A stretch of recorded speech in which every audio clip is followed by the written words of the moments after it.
y'all, welcome back to my channel and welcome to another week of What's for Dinner.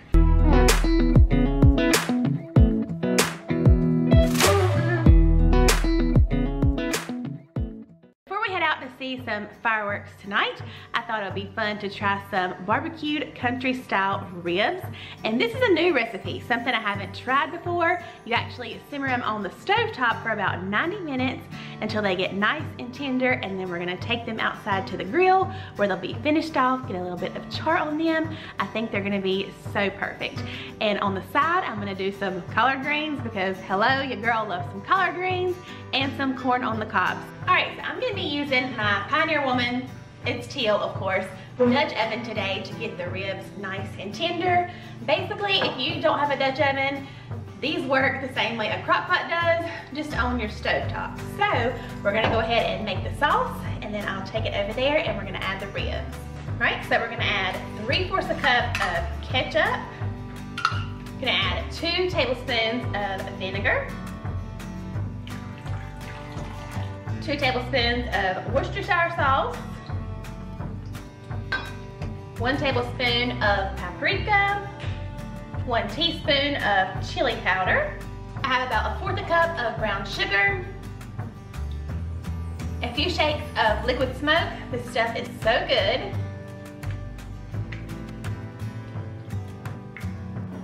And then some salt and pepper. Once you have all that together, you're just gonna whisk all that sauce up.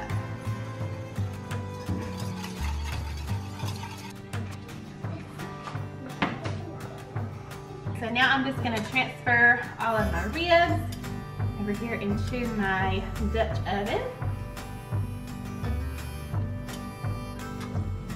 And then the last thing we're gonna do is cover these completely with water.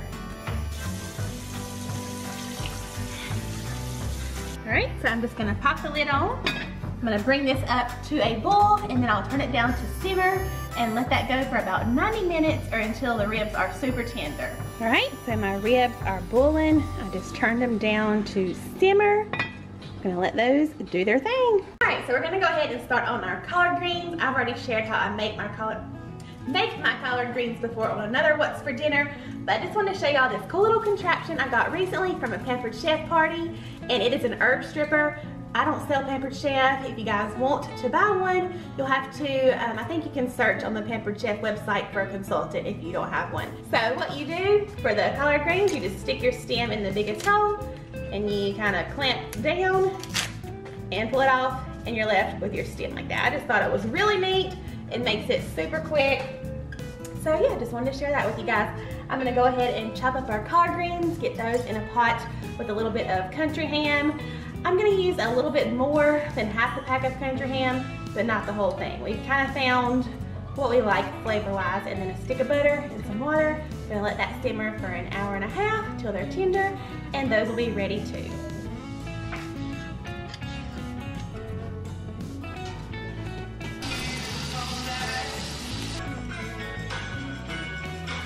Alright, so I'm just boiling my corn on the cob. I just got my 4 corn on the cobs in this pot. I filled it with water and add a tablespoon of sugar. I promise it just enhances the sweetness of the corn so much.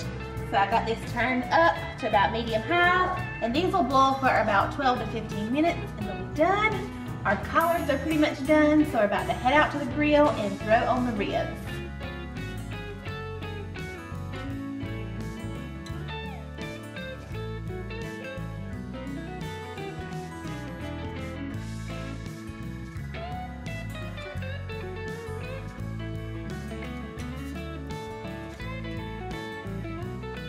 Alrighty y'all, supper is done. We have the country style ribs, some nice grill marks on there, thanks to that one. There you go.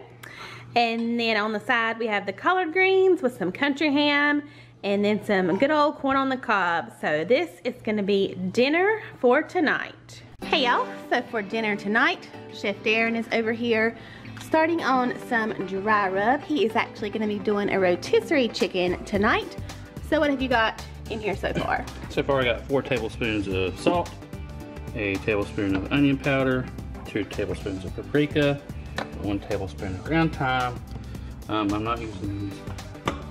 It calls for, I think, 1 tablespoon of, or half a teaspoon of black pepper, a half a teaspoon of ground cayenne pepper, I think this is garlic. Yeah, half a teaspoon of garlic powder, and a half a teaspoon of white pepper. Okay, so you just mix that up. 1 teaspoon of this. Okay. You mix that, and then you rub it down. What I'm gonna do is throw onions and peppers in the cavity. That way it gets a good flavor to it.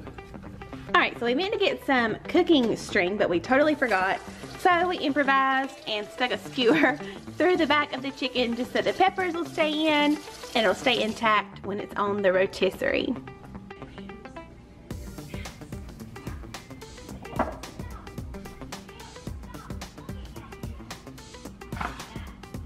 Alright, so he's got our chicken all rubbed down. We're just gonna stick this in the fridge for how long? Probably about an hour or two. An hour before we stick it on the rotisserie.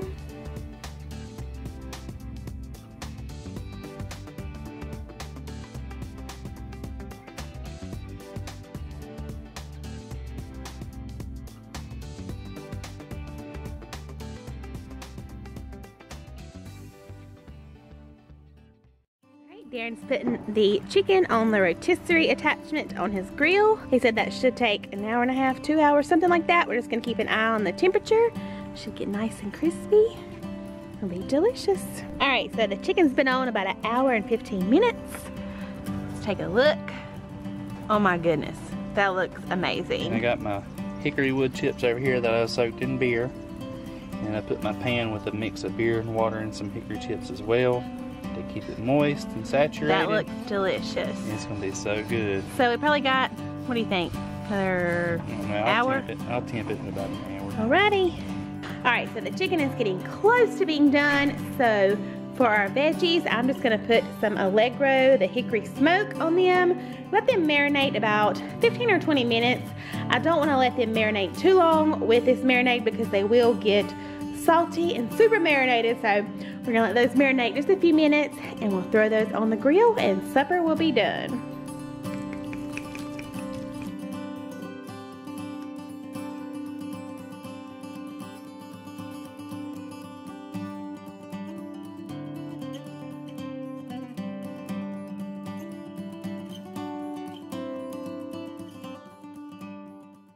Alrighty y'all, I got some of the rotisserie chicken, some of the veggie kebabs, and then I just did some of the Uncle Ben's quinoa and brown rice for another side. And that's gonna be our yummy dinner for tonight. Hey y'all, so tonight is one of those nights when I really just don't feel like cooking. I need something super easy, super quick, just to get some dinner on the table. So tonight is actually Monday. I had planned on doing this meal for Taco Tuesday, but how about Mexican Monday? So we're actually gonna be making a taco pizza. Like I said, super easy recipe, great for those busy nights or those nights when you just gotta get something on the table. So come along with me and let's make some taco pizza. All right, so the first thing we're gonna do is bake the crust, which is just 2 packages of crescent dough. So I'm just gonna unroll these, pop them on to my cookie sheet, and bake that for about 8 to 10 minutes until it's done. All right, so what you wanna do is just make sure you pinch together all of the little preparations in the crescent dough. Just that way it makes one big dough instead of, you know, little pieces.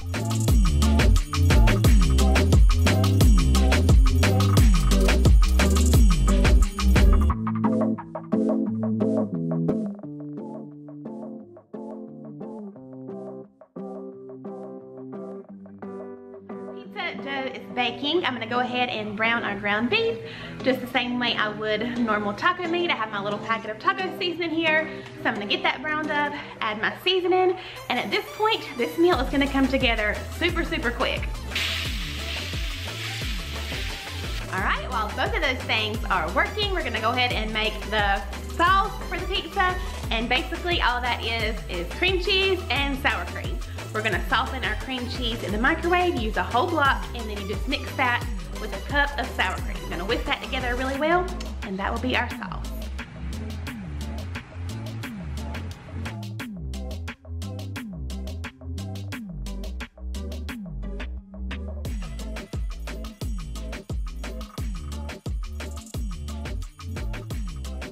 Time to assemble our pizza. So first, we're gonna add the sauce mixture. All right, next we're gonna add our taco meat. Just gonna kind of spread that around the best we can.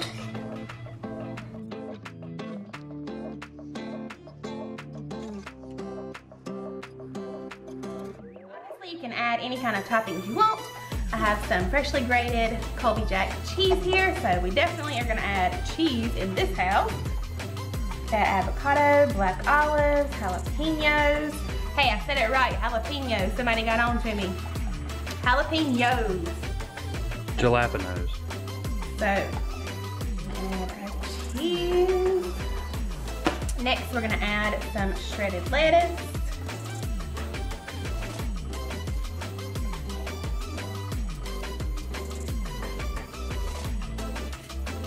We're gonna add tomatoes on some.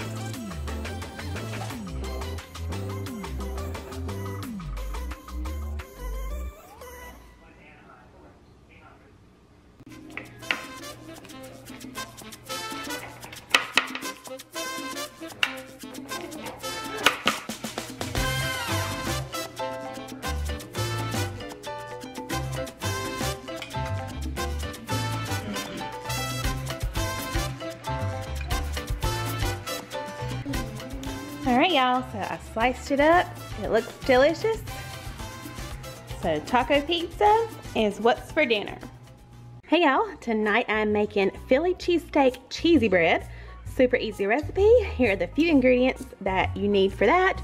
A loaf of French bread, some provolone cheese, a green pepper, onion, a little bit of butter just to saute those, some mayonnaise, Duke's of course, salt and pepper, and then I just have some thin ribeye steaks to use. You can use any kind of steak, just as long as it's tender. So we're gonna go ahead and make some Philly cheesesteak cheesy bread. All right, so I just have 2 tablespoons of butter in here. I have my onion and green pepper chopped. I'm just gonna saute those until I get them as soft as I want them. That is a personal preference, but probably anywhere from 5 to 10 minutes. Sharon's out here grilling the ribeyes for me. They're thin, so they will not take long at all. But you can also do them in a skillet. While the steak and the peppers and onions are working, I just have my French bread cut in half, and then also cut in half horizontally too, just to fit on my pan better. And I'm just gonna put a little bit of mayonnaise on each one of these slices. Also wanted to mention, totally optional, but I did do a few dashes of Worcestershire sauce in there with the peppers and onions. It's gonna help to give those a really nice flavor. So these are about ready. All right, so we're gonna start assembling. So I'm just gonna add a little bit of the steak. It's done. And I just sliced it really thin.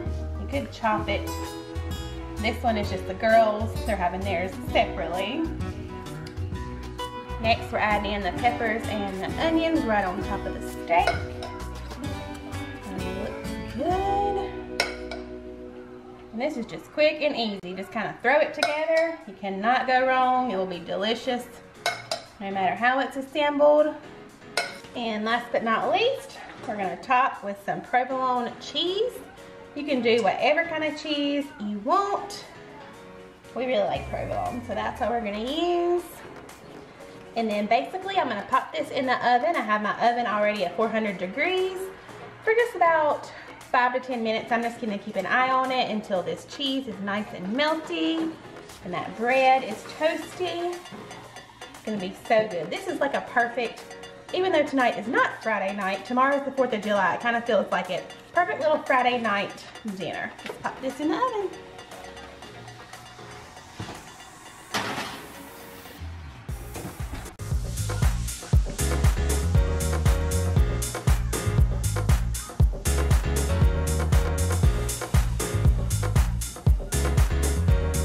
All right, y'all, so Philly cheesesteak, cheesy bread is what's for dinner tonight.